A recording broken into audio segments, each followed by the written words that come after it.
Hola a todos. Vamos a continuar con el análisis cuantitativo de las comunidades vegetales. Uno de, de los parámetros más interesantes en una comunidad es el índice de importancia familiar. En la sesión anterior vimos cómo se calcula, cómo se determina cuál es la especie más importante en una comunidad, pero en muchas oportunidades también es muy útil identificar cuál es la familia más importante. Entonces, podemos calcular un índice de importancia familiar a partir del número de especies que tiene cada familia. Y simplemente por una relación porcentual, aquí vemos que en el ejercicio que hemos venido desarrollando, la familia más importante es la Fabaceae, que tiene 4 especies y eso representa el 57% de las especies que hay en toda la parcela. Algunos otros autores calculan un índice de valor de importancia familiar, que es distinto de este. Y eso es simplemente sumar el índice de valor de importancia de cada especie de una familia determinada y eso nos va a dar el índice de valor de importancia familiar en esa parcela. Otro asunto sumamente importante son los cálculos de diversidad. La diversidad, de manera muy básica, la podemos determinar mediante la riqueza de especies, que es la cantidad total de especies que hay en una parcela. Esa sería nuestra primera medida de diversidad. Pero también se ha determinado que un asunto muy importante es eh, evaluar la equitabilidad, que es cómo se distribuyen los individuos dentro de cada especie. Con algunos de estos elementos podemos calcular el cociente de mezcla, que es el número de especies sobre el número de individuos, y esto se expresa en forma de una fracción simplificada, como se los voy a comentar a continuación. Entonces, un cociente de mezcla de 1 sobre 1 sería la máxima diversidad posible en un lugar determinado. Y eso ocurre cuando cada individuo pertenece a una especie diferente. Un cociente de mezcla, por ejemplo, de 1 sobre 500 es una diversidad ínfima, porque entonces habría 500 individuos de una sola especie. Este parámetro del cociente de mezcla es muy utilizado en el sector forestal y probablemente a algunos colegas no les va a gustar que yo diga esto, porque en el sector más puramente ecológico el cociente de mezcla ya prácticamente no se usa. Y la razón es que el cociente de mezcla no toma en cuenta la equitabilidad que hay en una parcela. Y eso lo podemos demostrar con este pequeño ejemplo que está aquí. Yo tengo la comunidad 1 y la comunidad 2 y aquí tengo las especies 1, 2 y 3 y en la comunidad 1 hay 40, 20 y 2 y en la comunidad 2 hay 20, 20 y 2. El cociente de mezcla sería 3 especies entre 62 individuos y esto debe ser expresado como una fracción simple, dividiendo entre el numerador. 3 entre 3 es 1, 62 entre 3 es 20, para que nos quede una fracción equivalente. En la comunidad 2, pues vamos a tener lo mismo. Hay un total de 62 individuos y son 3 especies. El cociente de mezcla igualito es 3 sobre 62 y 1 sobre 20. De forma simplificada, eso sería 1 sobre 20. Esto significa que por cada especie hay 20 individuos o dicho de otra manera, que a cada 20 individuos aparece una especie diferente. Repito, las dos comunidades tienen exactamente el mismo cociente de mezcla, a pesar de que en esta comunidad los individuos están mejor distribuidos en las diferentes especies. Entonces la comunidad 2 tiene mejor equitabilidad y realmente es más diversa que la comunidad 1, como lo vamos a ver a continuación. Hay otros índices de diversidad, hay muchos, realmente muchos índices de diversidad. Algunos de los más utilizados son el índice de McIntosh y los índices de Shannon-Wiener. El de McIntosh nos expresa la probabilidad de que dos individuos escogidos al azar pertenezcan a diferentes especies. Aquí está la ecuación del índice de McIntosh. La N mayúscula es la abundancia total y los NI son la abundancia de cada especie. Entonces, si yo tomo la primera comunidad del ejercicio anterior, pues yo sé que una especie tiene 40 individuos, otra especie tiene 20 individuos, otra especie tiene 2 individuos. Cada uno de esos valores se eleva al cuadrado, se suma, se saca la raíz cuadrada y resto el número, la abundancia total en la parcela, la resto de esto. Y aquí está el resto de la ecuación y la primera comunidad nos da 0,32. La segunda comunidad, una especie tiene 20, la otra tiene 20 y la otra tiene 22. Todo se eleva al cuadrado. Ejecuto esta ecuación. Y en la segunda comunidad, el índice de McIntosh es 0,48. Por lo tanto, la segunda comunidad es más diversa que la primera. Y esto ocurre porque aquí hay mayor equitabilidad, tal y como lo mencionamos en la página anterior. Luego tenemos los índices de Shannon-Wiener y eso nos viene a representar el grado de incertidumbre en predecir a qué especie pertenecerá un individuo escogido al azar en una colección. Si este grado de incertidumbre es más alto, entonces ese sitio es mucho más diverso. Los índices de Shannon-Wiener son H', H máxima y J. H' es el índice de Shannon-Wiener propiamente dicho. La H máxima es el máximo valor posible de la diversidad y J es la equitatividad. Entonces, la P sub I es el número de individuos de una especie dividido entre el número total de individuos de la parcela. Ahorita vamos a ver cómo se calcula eso. Aquí H máximo es el logaritmo neperiano de S y ese es el número total de especies que hay en la parcela. Y la J es H' sobre H máximo. Bien, ¿cómo se procede con esto? Aquí tenemos las dos comunidades que puse como ejemplo muy simple en la página anterior. Tengo la comunidad 1 con una especie que tiene 40 individuos, la otra tiene 20 y la otra tiene 2. Lo primero es calcular los P sub I, que es como la proporción de individuos de cada especie, ¿no? Y esto será 40 entre 62 y da 0,65. 20 entre 62 da 0,32 y 2 entre 62 da 0,03. Ya tengo las proporciones de cada especie. Luego le calculo el logaritmo neperiano a cada uno de estos valores. El de 0,65 es menos 0,43, el de 0,32 es menos 1,14, el de 0,03 es menos 3,51. Y luego voy a multiplicar P sub I por el logaritmo neperiano de P sub I. Y esto me da estos valores, menos 0,28, menos 0,36, menos 0,11.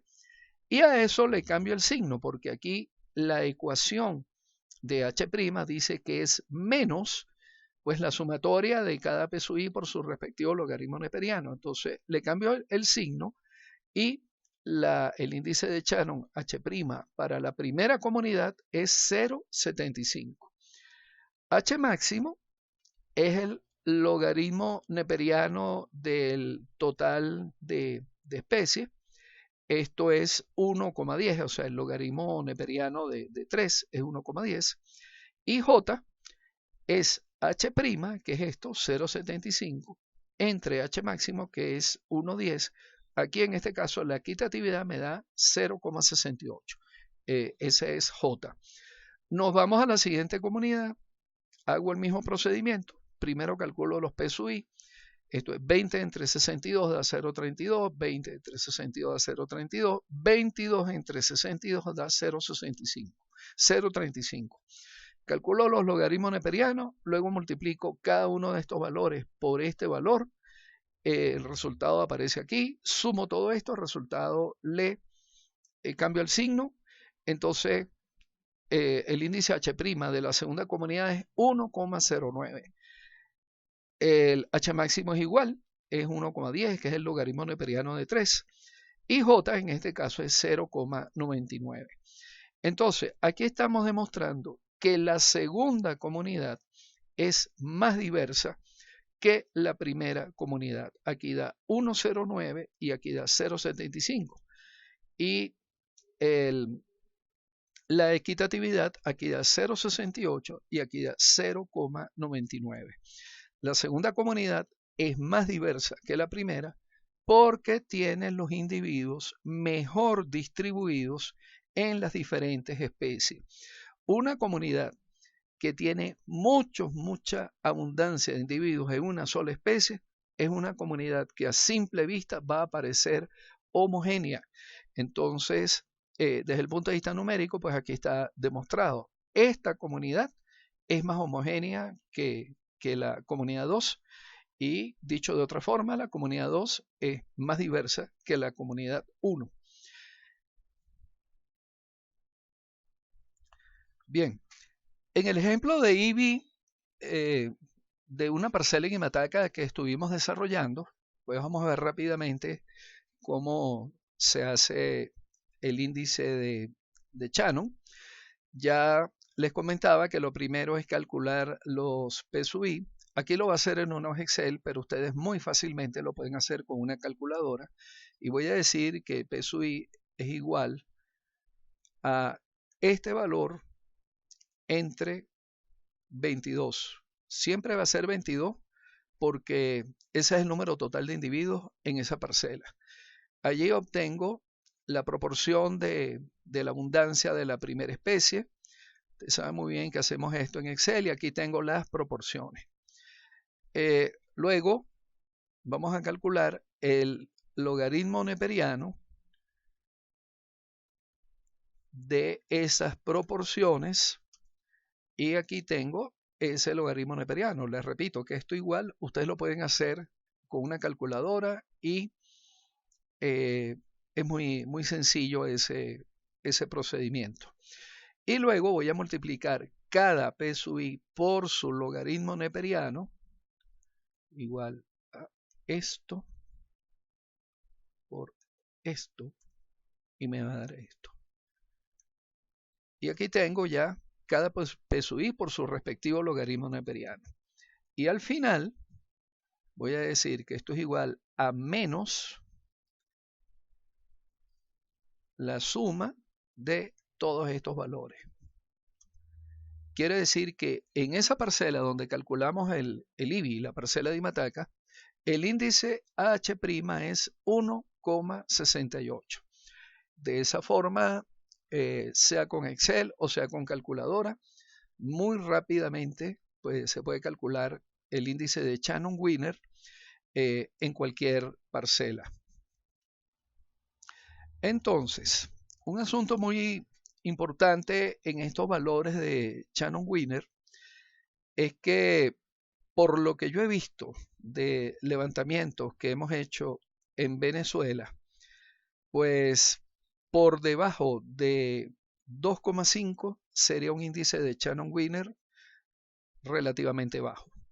Yo creo que entre 2,5 y 3,5 es un índice de Shannon-Wiener intermedio y por encima de 3,5 sería un índice de Shannon-Wiener alto. Eso es por lo que yo he visto aquí en Venezuela. Hay levantamientos de otros bosques en la América tropical que sí, que en muchos casos da mayor de 3,5 hasta 4.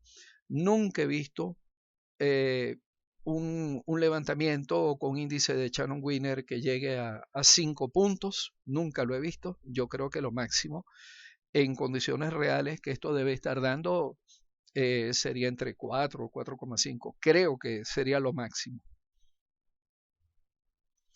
Bien, y a esta evaluación de la diversidad es lo que se denomina diversidad alfa, es decir, la diversidad propia de una parcela. Luego vamos a tener la similaridad o diversidad beta Y esto es cuando comparamos dos parcelas cualquiera. Vamos a comparar dos inventarios o dos parcelas cualquiera. Para eso, algunos de los índices más utilizados, igualmente en este caso hay una enorme cantidad de índices de similaridad, y algunos de los más usados son el índice de Jacquard, el de Sorensen y el Sorensen modificado. Les repito, en cada caso, como es una similaridad, yo tengo que calcular a cada cada par de parcelas, cada dos parcelas o cada dos inventarios le voy a calcular la similaridad. En el índice de Jacquard, la similaridad se determina mediante una fracción donde el numerador vamos a tener el número de especies comunes en ambas comunidades y en el denominador la suma del número total de especies de la primera comunidad más el número total de especies de la segunda comunidad menos el número de especies comunes. Eso es el índice de Jacquard. En el índice de Sorensen se le da mucha importancia a las especies comunes y se multiplica por 2.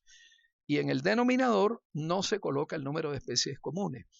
Y en el índice de Sorensen modificado es casi igual que el índice de Sorensen, pero aquí se toma en cuenta la cantidad de individuos que hay en cada especie y que hay en la comunidad. Entonces, abajo en el denominador, A sub n es el número total de individuos en la comunidad A, B sub n es el número total de individuos en la comunidad B, pero aquí arriba vamos a colocar la suma de las abundancias menores de las especies comunes. Ahorita vamos a ver ejemplos de cómo se calcula eso.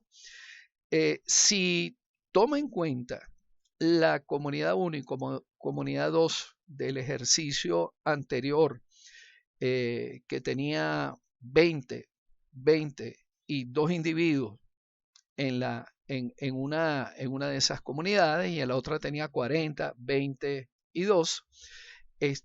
Aquí está el índice de Jacquard. Bien, recuérdense que son en la parte de arriba, en el numerador, va el número de especies comunes, pues son 3 especies comunes. Y en la parte inferior, el número de especies de la comunidad es 3. El número de especies de la comunidad B es 3 también. El número de especies comunes es 3. Entonces, este índice de Jacquard es 1. Y es obvio, pues, o sea, esas dos comunidades, de acuerdo a la presencia, ausencia de especies, son idénticas.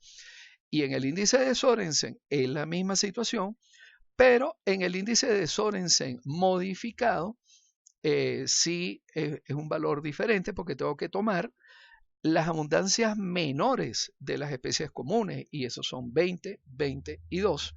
Y entonces al ejecutar esta ecuación, esto me da 0,68. Bien, entonces el índice de Jacquard y el índice de Sorensen simple son índices de similaridad que se basan exclusivamente en la presencia o ausencia de especies.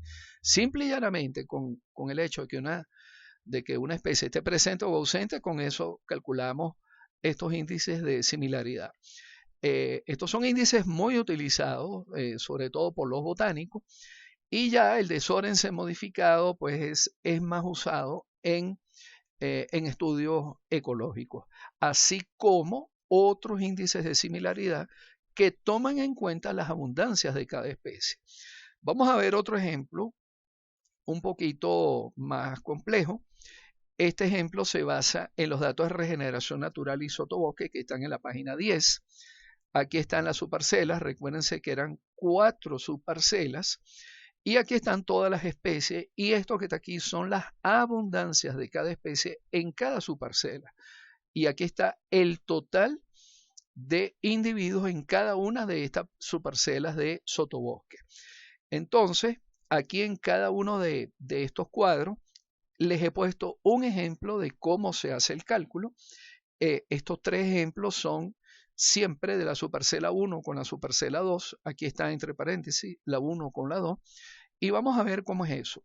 Yo voy a marcar aquí la subparcela 1 con la 2. La voy a marcar temporalmente aquí en amarillo para ver cómo es el índice de Jacquard. El índice de Jacquard me dice que en la parte superior se coloca el número de especies comunes entre ambos levantamientos.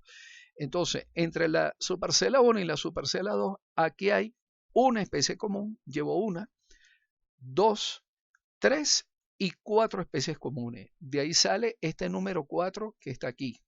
Bien, en la parte superior va el número de especies comunes. Les repito, aquí hay 1, 2, 3 y 4 especies comunes. Es más, las voy a marcar en verde. Les voy a poner otro color. Estas son las especies comunes entre el levantamiento 1 y el levantamiento 2. Las voy a poner en verde porque eso va a ser útil para los siguientes cálculos. En la parte inferior de la ecuación va el número de especies de la comunidad A. Yo voy a decir que la comunidad A es la parcela, la subparcela 1. Entonces esa tiene 1, 2, 3, 4, 5, 6, 7 especies. De ahí sale este número 7. Más 4, que es el número de especies en la comunidad 2. Aquí hay 1, 2, 3 y 4. De ahí sale este 4. Menos 4, que es el número de especies comunes, que sería el que se denomina por la letra 6, ya sé que son 4. La solución de esto da que este índice de Jacquard da 0,57. Para el índice de Sorensen es sumamente fácil. Es 2 por el número de especies comunes, quiere decir que es 2 por 4. Y se divide entre el número de especies de la comunidad A, que ya sé que son 7, más el número de especies de la comunidad B, que son 4 especies. Esto me da 0,73.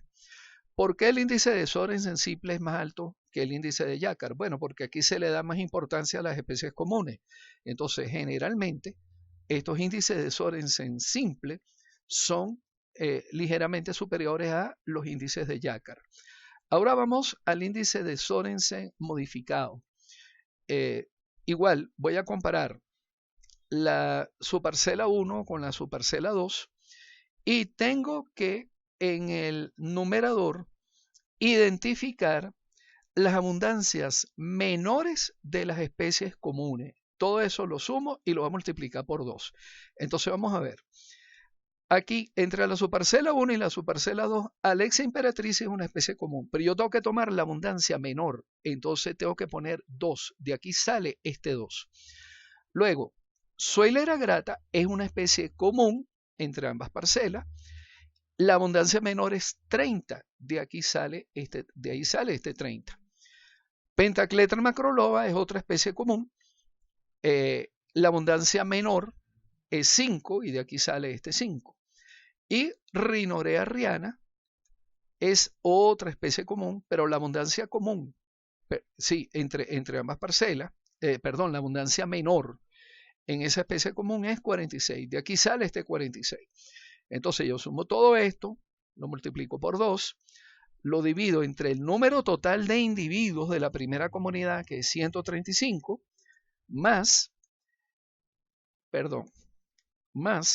el número total de individuos de la segunda comunidad, que es 98, y la solución de esta ecuación da 0,71.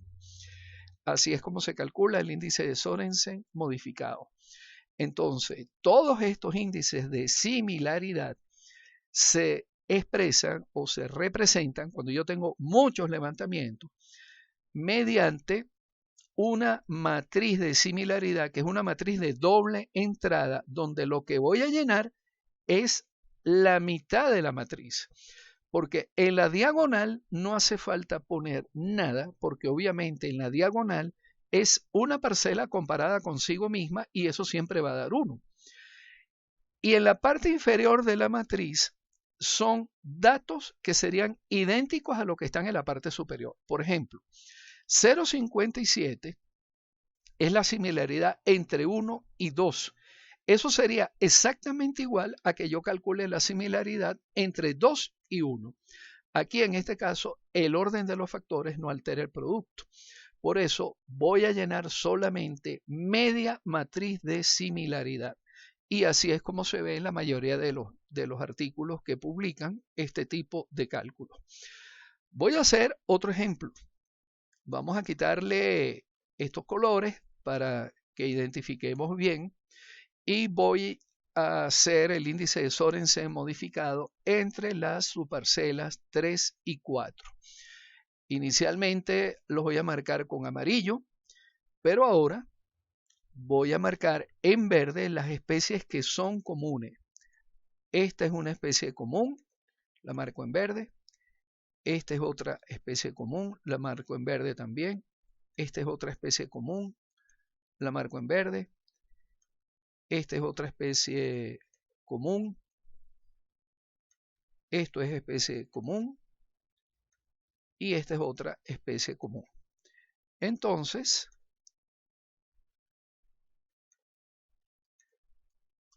aquí voy a hacer el cálculo. Bueno, esto se pasó para la siguiente página, pero eso no es problema. Voy a decir que esto es 3 con 4. Y el cálculo sería 2 multiplicado por la abundancia menor de las especies comunes. Aquí empezamos con Alexa imperatricis. Es una especie común, pero sus valores son iguales, entonces coloco 7. 7. Más Brownea latifolia es una especie común, pero tomo la abundancia menor, que en este caso es 4. Más Carapa guianense, una especie común, pero en ambos casos es 1, entonces coloco 1. Más Zoilera grata es especie común, pero tomo el valor inferior, que es 34. Más aquí en Petacletra macroloba tomo el valor de 19. 19 más, y en el caso de Rhinorea riana el menor valor es 93.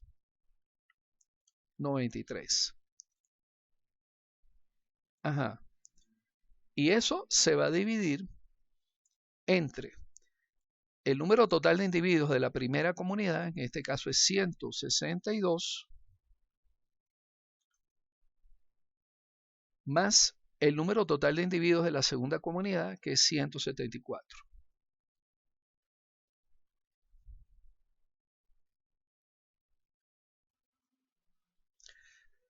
Bien, entonces ustedes resuelven esta ecuación que está acá y esto va a dar 0,94.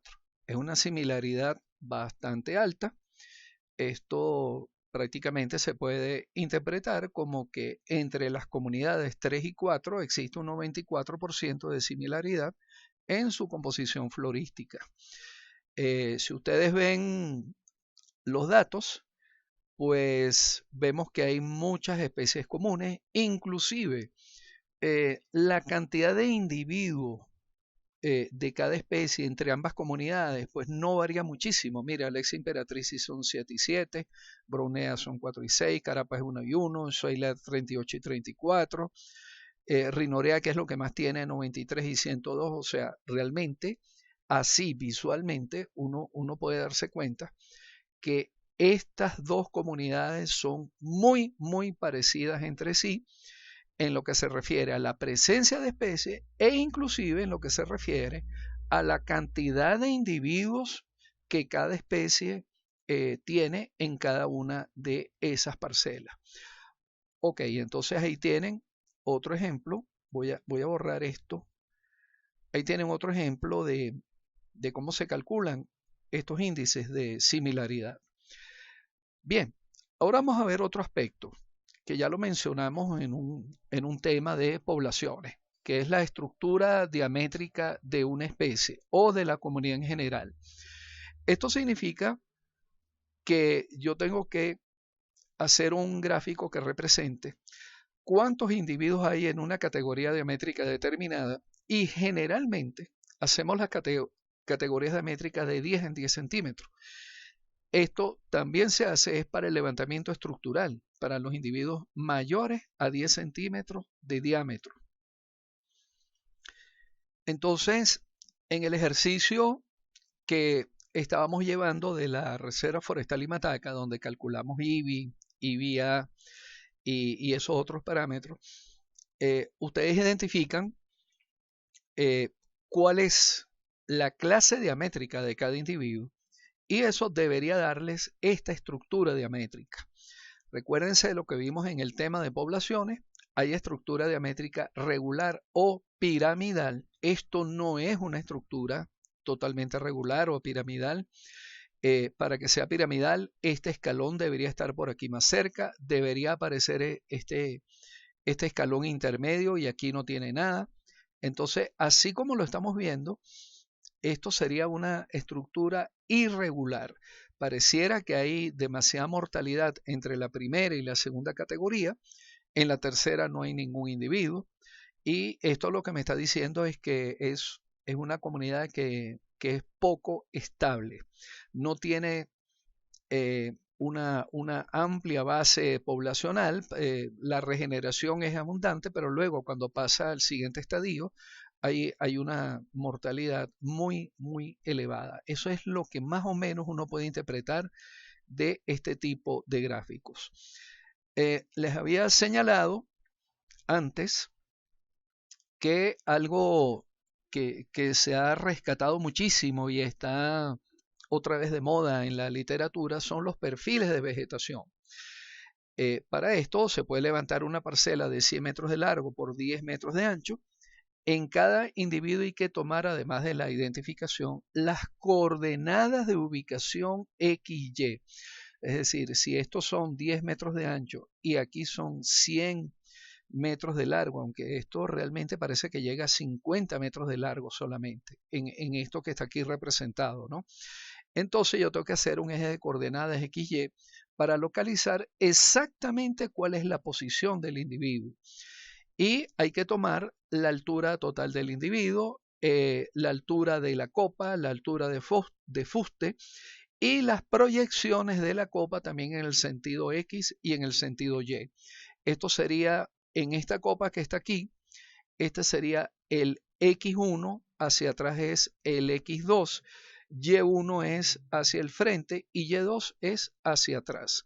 Todos esos datos se toman en el campo y luego esto se representa en el papel con una escala apropiada que nos muestra entonces cómo es la forma de estos individuos y cómo se observan allí en el, digamos, en el gráfico.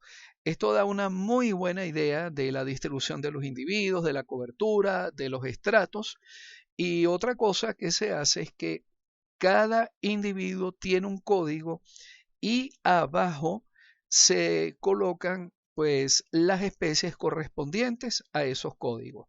Por ejemplo, el número 1 es Silopia amazónica, el número 2 es Tratiniquia glaciovi, el número 3 es Mavea piriri y así sucesivamente. De esa forma, pues uno sabe qué es lo que está representado en el gráfico. Otra característica es que a veces pues hay que poner un poquito en juego las habilidades artísticas y lo que es una palma pues tiene que tener la forma de palma justamente aquí como lo está haciendo este gráfico. Y ahí entonces separamos pues lo que son árboles y lo que son palmas. Todos esos son ingredientes que ayudan a que un gráfico de perfiles de vegetación pues sea mucho más ilustrativo y más representativo de lo que hay en la comunidad. Otra cosa que se puede hacer es identificar cada especie por su forma de vida. Bien, entonces hay una clasificación muy antigua, muy clásica, que es la clasificación de Ronquier, que nos dice que fanerófitas son las que tienen las yemas de renuevo a más de medio metro de altura, caméfitas entre 0 y 0.5 metros de altura, hemicriptófitas, las que tienen sus yemas de renuevo en la superficie del suelo, y las criptófitas se subdividen entre geófitas que tienen yemas subterráneas o hidrófitas que tienen las yemas sumergidas. Y las terófitas son las plantas anuales que pasan la época desfavorable en forma de semilla. Ronquier utilizó medio metro de altura porque ese es el promedio de grosor o de altura de la capa de nieve en Europa. Algunos ecólogos dicen que esta clasificación pues también se puede aplicar en los trópicos, eh, tomando medio metro de altura de la profundidad de la inundación en la época de lluvias. Entonces, esta clasificación pues sería relativamente útil también en el trópico si se considera que la inundación es un factor adverso y que las plantas tienen que adaptarse a eso. Obviamente, en regiones tropicales, pues hay otras clasificaciones más detalladas, más completas. Una de las más utilizadas es el sistema de Varesky, que tiene hasta 48 formas biológicas para los trópicos y esas formas biológicas están distribuidas en estos grupos principales, ¿no? Los árboles, arbustos, sufrútices, cañas, hierbas aéreas, geófitas anuales, las trepadoras, las lianas temporales, las epífitas, epífitas saprófitas, los hemiparásitos, parásitos, las plantas que se adhieren y las plantas intramatriciales. Lo importante es que determinando cuál es la forma de vida a la que pertenece cada planta, se puede hacer lo que se denomina un espectro biológico. Y eso es identificar la abundancia de acuerdo a cada forma de vida en una comunidad o en los distintos estratos de una comunidad. Por ejemplo, aquí tenemos una selva siempre verde subbanco en Caparo y se ha hecho la evaluación para el estrato superior, el estrato medio y el estrato inferior. El estrato superior está prácticamente dominado por árboles siempre verdes, con algunos árboles deciduos y con poquitas palmas, muy poquitas palmas. El estrato medio está prácticamente dominado por arbustos siempre verdes y muy poquitos árboles y unos pocos individuos de árboles deciduos en el estrato medio. Y el estrato inferior es muy diverso, es muy variado en cuanto a formas de vida.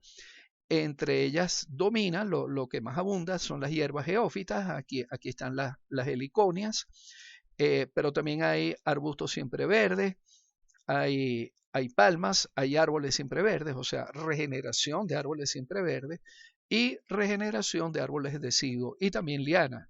Quiere decir que aquí en el estrato inferior pues están representadas las 6 formas de vida que aparecieron en esa comunidad. Y es el único estrato que tiene esa diversidad de formas de vida.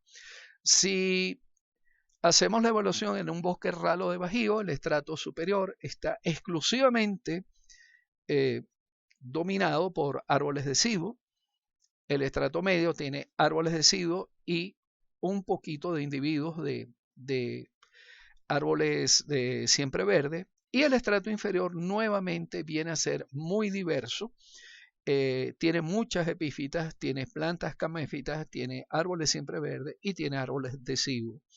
Entonces, les repito, esto es, digamos que, otro enfoque para hacer la descripción de una comunidad vegetal. Y ahora llegamos a algo sumamente importante, que es la determinación de la biomasa. La biomasa es la cantidad de materia orgánica existente en un momento determinado en un sistema biológico, y eso lo vamos a expresar como kilogramos por árbol cuando consideramos un solo individuo, o gramos por metro cuadrado, o toneladas por hectárea cuando consideramos una comunidad. Entonces, la fitomasa o biomasa vegetal se va a subdividir entre biomasa aérea y biomasa subterránea. Y en la biomasa aérea vamos a considerar la biomasa viva y la biomasa muerta, y dentro de la viva están las hojas, las ramas y los fustes. Y en la biomasa muerta vamos a diferenciar lo que son individuos que todavía están en pie, la hojarasca y el mantillo. Y la diferencia entre hojarasca y mantillo es que en la hojarasca se identifica la estructura original, si era una hoja, si era un fruto, si era una flor o si era una rama. Y el mantillo es una materia orgánica muy descompuesta donde no se identifica cuál era la estructura original. Y luego vamos a tener la fitomasa subterránea compuesta por raíces y raicillas o raíces finas, ¿no?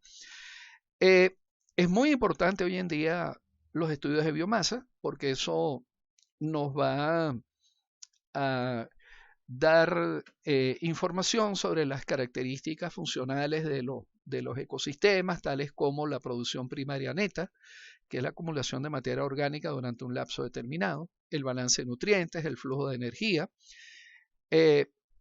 La biomasa es la unidad de medida en muchas industrias forestales, por ejemplo, industrias de fibras, de partículas, de productos secundarios. En el caso de la pulpa para papel, pues también la unidad de medida más utilizada es la biomasa en lugar de los metros cúbicos. La evaluación del impacto por eutrofización en las represas, porque cuando se hace una represa, en muchos casos se inundan los bosques y toda la biomasa de esos bosques se descompone y puede generar un problema de exceso de nutrientes en ese cuerpo de agua, y eso es lo que se denomina eutrofización. También la determinación de la biomasa es interesante para evaluar la recuperación de áreas intervenidas. Digamos, esto es un parámetro más de los que habría que determinar para ver si esa recuperación fue eficiente o no. Y hoy en día, con el problema del cambio climático, pues es sumamente importante hacer el balance de carbono. Tomando en cuenta desde ahorita, recuérdenlo, que el 50% de la biomasa vegetal es carbono. Es decir, cuando nosotros vemos un fuste, un árbol, lo vemos allí sólido, vemos esa madera sólida. Bueno, el 50% de esa madera es carbono, carbono puro. Bien, ¿cómo se puede estudiar la biomasa? Pues obviamente se puede hacer el método destructivo, que es que se agarra una parcela entre 1/4 y media hectárea, se hace el inventario completo de todos los individuos, determinando el diámetro, la altura de fuste y la altura total. Se tumba toda la masa, se tumban todos los árboles en esa parcela, se rolean, se separan las secciones y se pesan los componentes de cada individuo. Se pesa el fuste, las ramas principales, ramas secundarias y las hojas. Eso lo hicimos nosotros en los años 80, cuando yo era estudiante, y fuimos de práctica de campo al Guri. Allá hubo parcelas que se tumbaron y éramos muchos estudiantes y teníamos que recoger todas las hojas de cada árbol, recogerlas todas y pesarlas. Y por supuesto había que separar las ramas secundarias, las ramas principales y los fustes. ¿Cómo hacíamos con los fustes? Que por supuesto eran en algunos casos de alto diámetro y muy largos para pesar eso. Bueno, eso se iba seccionando en trozos más pequeños de hasta 60 o 80 kilos que se podían levantar entre dos personas usando una vara. De esa vara colgaba un peso y allí durante unos segundos, cuando la sección estaba elevada, se le tomaba el peso a cada una de esas secciones. De esa forma nosotros pesamos todos los fustes de todos los árboles en algunas parcelas donde se hizo ese método destructivo. Además, hay que tomar muestras del fuste, de las ramas principales, ramas secundarias y de las hojas para llevarlos a una estufa y determinar el contenido de humedad y el peso seco, porque el estudio de biomasa tiene que hacerse en función del peso seco.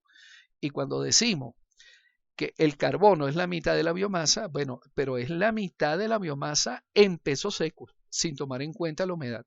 Y eso se determina pues llevando las muestras a una estufa hasta que ya pierden casi que totalmente la humedad interna que tiene cada pieza. En algunos árboles sacamos las raíces, escarbando con pico y pala de forma muy cuidadosa, e inclusive se usaron chorros de agua a presión para ir desnudando todas las raíces, quitándole toda la tierra y sacarlas con mucho cuidado para pesarlas. Con las raíces pues también se determinó el peso húmedo allá en el sitio y se tomaron muestras para llevar a la estufa y determinar el peso seco. Las raicillas, ese estudio se hizo mediante muestras de suelo en un cubo de suelo, en un volumen de suelo de 25 por 25 por 50 centímetros a distintas profundidades. Bien, Eh, este, y en esas muestras de suelo, pues eso se colocaba en agua y por flotación y tamizado se eliminaban las partículas de suelo para que quedaran las raicillas solas, ¿no? Y así se obtuvo esa evaluación. Eh, Hay otra forma que es una forma intermedia entre el método destructivo y los métodos dimensionales, donde no se tumba toda la parcela, sino que se tumban 5 a 10 árboles medios de acuerdo al DAP. Claro, hay que hacer el inventario de toda la parcela y se seleccionan 5 a 10 árboles medios, ¿no? De acuerdo al diámetro de la altura de pecho. Y esos son los que se tumban y los que se miden. Entonces sí se va a obtener el valor medio de la biomasa y eso se multiplica por, eh, por la abundancia total y así vamos a obtener la biomasa total de la parcela. Hay otra forma, digamos, un poco diferente al árbol medio, donde se hace una selección aleatoria de entre el 10 y el 15% de árboles de cada categoría diamétrica. Entre 10 y 15% de árboles de cada categoría diamétrica. Y esos son los árboles que se tumban y se pesan. Y luego se hacen unas ecuaciones de regresión que permiten tomar la biomasa de cada individuo en base, con base en variables como el diámetro, la altura y la densidad de la madera. Bien, ese tipo de estudios se han hecho en muchos lugares del mundo y en el trópico, y ya hay muchas ecuaciones para determinar la biomasa de los árboles sin que tengamos necesidad de hacer método destructivo. Una de las ecuaciones que se utilizó muchísimo fueron las ecuaciones de Brown y colaboradores, que fueron publicadas en el año 89, donde para diversas zonas de vida se estableció una ecuación adaptada a cada una de esas zonas de vida. Por ejemplo, aquí está la ecuación del bosque seco tropical y aquí está la ecuación del bosque húmedo tropical. En esta ecuación, la Y es la biomasa del individuo, la biomasa del árbol, expresado en kilos por árbol. Y aquí en esta ecuación solamente se utiliza el DAP, el diámetro a la altura de pecho, expresado en centímetros. Entonces, esta ecuación pues ya tiene incluida la transformación a metros si hacía falta hacerlo y el peso del árbol va a salir directamente en kilos, ¿no? Por ejemplo, si yo tengo un individuo que tiene una circunferencia a la altura de pecho de 483 milímetros en bosque húmedo tropical, pues la ecuación lo que acepta es diámetro, entonces tengo que transformar esos 48.3 milímetros. Primero lo tengo que llevar a centímetro, porque la ecuación me dice que el DAP tiene que ser en centímetro. Entonces, 483 milímetros son 48.3 centímetros de diámetro. Lo divido entre pi y el diámetro da 15.37 centímetros. Al aplicar la ecuación resulta que ese árbol pesa 135 kilos. Entonces, esto ustedes lo pueden ejecutar con cualquier tipo de datos. Lo pueden ejecutar con el ejercicio que hicimos de IBI, índice de valor de importancia, con datos de Imataca. Si lo van a hacer para Imataca, tiene que ser usar la fórmula del bosque húmedo tropical y ustedes pueden calcular allí entonces cuál sería la biomasa total de esa parcela, calculando los kilos que tiene cada árbol individualmente. Bueno, esos estudios pues se han hecho con bastante detalle en Venezuela. En el bosque nublado creo que esto fue en San Eusebio, Green y Fassbender en el 61 hicieron método destructivo, tumbaron la parcela, pesaron los árboles, pesaron las hojas, las ramas, las raíces, las lianas, el sotobosque, el mantillo, la materia muerta, y eso dio un total de 466 toneladas por hectárea. Fíjense que la mayor parte de la biomasa está en los árboles y dentro de los árboles obviamente, como cabría de esperarse, la mayor parte de la biomasa está en el fuste. O sea, 57.9% de la biomasa está en el fuste. Pero no es despreciable la biomasa que está en las ramas, la que está en las raíces. Miren, 12% de la biomasa está en las raíces. Y tampoco es despreciable lo que hay en el sotobosque, en el mantillo y en la materia muerta. Aquí no se está calculando la biomasa, el carbono en el suelo. Eso es otro cálculo aparte. Esto es simplemente biomasa. En un bosque estacional en Barinas, creo que esto fue en Caimital o en Caparo, no, me parece que fue en Caparo, estos estudios de Haas y Felster en el año 62, eso dio 448 toneladas por hectárea. Nuevamente, los fustes se llevan la mayor parte de del porcentaje de la biomasa. En este caso, las ramas representan mucho más que en la selva nublada, y esto es lógico suponerlo porque, tal y como lo hemos visto en los llanos occidentales, pues los árboles tienden a desarrollar ramas muy gruesas, por ejemplo, el sakisaki, el chupón, el, el, el drago, pues todos esos enormes individuos que vemos en los llanos occidentales tienen ramas muy, muy gruesas, mucho más que en la selva nublada, y entonces allí en los llanos occidentales el porcentaje de biomasa acumulada en las ramas es sumamente alto. Y en un bosque pluvial en Amazonas, este fue un estudio de Jordan, determinó 349 toneladas por hectárea. Nuevamente los fustes tienen el 50% de la biomasa. Aquí, en este caso de Amazonas, las raíces tienen 15% de biomasa. Hay mucho desarrollo radicular, y es sorprendente que de los 3 sitios, bueno, este es el lugar que tiene más biomasa en raíces. Hay otro estudio desarrollado por Bello en el 96, donde hicieron evaluaciones de biomasa en distintas zonas de vida de Venezuela. Aquí tenemos desde el bosque espinoso tropical en Falcón, bosque muy seco tropical en Anzoátegui, bosque seco tropical en Barinas, en Caimital, Ticoporo, en Río Grande, en el estado Bolívar, bosque húmedo tropical en el estado Bolívar, bosque húmedo montano bajo en San Eusebio, en Mérida, y bosque húmedo montano en la Mucuy.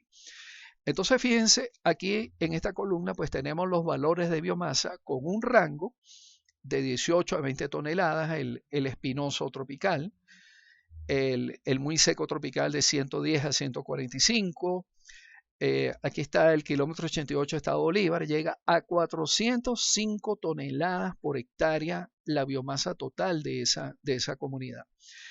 Entonces, esto da un promedio para todo el país de 217.8 toneladas por hectárea en todas estas zonas de vida.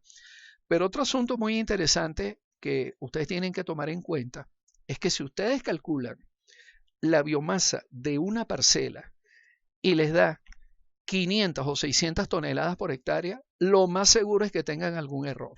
Lo más seguro es que tengan algún error. Si esa parcela está en Venezuela, yo les diría que no, que los estudios que se han hecho en Venezuela dicen que lo máximo que podría haber son unas 400 toneladas por hectárea. Póngale que excepcionalmente alguna parcela llegue a 450 o a 500 toneladas por hectárea, pero ya 600, 800, 900 toneladas por hectárea, no. En Venezuela no. Bien, entonces estos valores deben servirnos como una referencia para comparar con los datos que nosotros podamos obtener en un lugar determinado. Bien, aquí está el bosque espinoso tropical, o sea, esto es un cardonal, bien, un cardonal o un sitio con mucho cují en el Cerro del Malecón, en el estado Falcón. Mire, eso lo que tiene son máximo 20 toneladas por hectárea. Usted hace un estudio, esto le da 50, 80, 100 toneladas por hectárea, y yo le digo, no, eso debe ser un error, porque esto ya está estudiado, esto ya ha sido publicado, y un ecosistema de eso inferior, donde las alturas de los árboles llegan máximo a 6, 8 metros, y son árboles delgados, retorcidos, de hoja muy pequeña, eso lo que va a tener son máximo unas 20 toneladas por hectárea. Entonces, Estos valores son una buena referencia para comparar cuando nosotros hagamos nuestros propios estudios, nuestras parcelas, y ver si eso más o menos se ajusta a lo que ya se ha publicado. Lo dijimos hace rato, la biomasa seca se multiplica por 0,5 y esto nos da el carbono sólido que va a haber allí en esa biomasa. Si ese carbono se libera a la atmósfera por quema o por descomposición de la materia orgánica, el carbono sólido se transforma en CO2 y para pasar de carbono a CO2 se multiplica por 44 y se divide entre 12.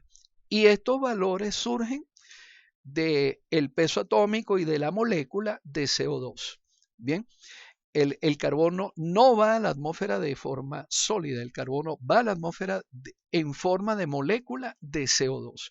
Y aquí están entonces los contenidos de CO2, los almacenes de CO2 por hectárea en cada una de estas formas de vida. Esto fue una columna que yo agregué al estudio original de Bello, que solamente llegaba hasta la biomasa. Entonces, los bosques de Venezuela, en promedio, de acuerdo a este estudio, pues tienen unas 400 toneladas por hectárea de CO2 almacenado. En promedio, cada vez que nosotros eliminamos un bosque, deforestamos y destruimos un bosque, estaríamos agregando a la atmósfera 400 toneladas por hectárea de CO2.